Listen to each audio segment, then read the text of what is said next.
Only on NBC5 tonight, in the wake of George Floyd's death at the hands of a police officer on Memorial Day, people across the country are talking about race in ways we haven't seen since the civil rights movement more than a half a century ago.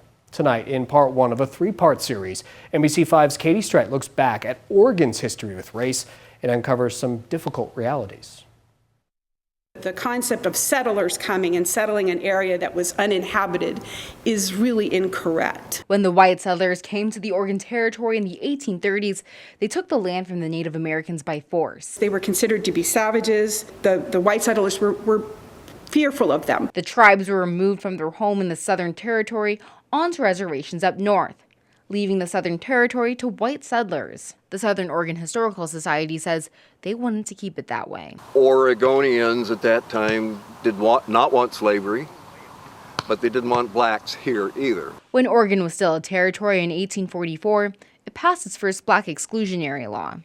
While it banned slavery, the territory wasn't welcoming to minorities. It prohibited black people from living here for more than 3 years.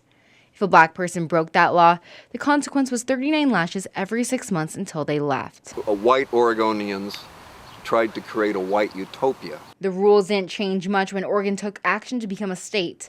60 delegates, all white men, met in Salem to draft a state constitution. They asked people in the territory 3 questions. The third question they asked was, should we allow blacks in Oregon, period?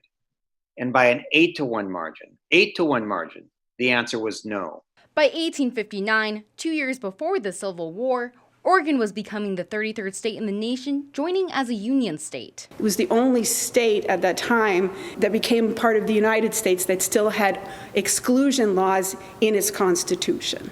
Blacks weren't the only minorities who weren't welcomed in early Oregon. The booming mining industry in Jacksonville and all over southern Oregon brought Chinese and Hawaiian immigrants to the area. However, they weren't able to own their own mining claims. Instead, they would mine the tailings or leftovers after white miners were finished. They may come to work, but it was a short-term situation. They were not allowed to remain here or raise families here. While some areas enforced it more than others, exclusion laws stayed in the Oregon Constitution until 1926, a time when another group was at the peak of its visibility and power in Oregon.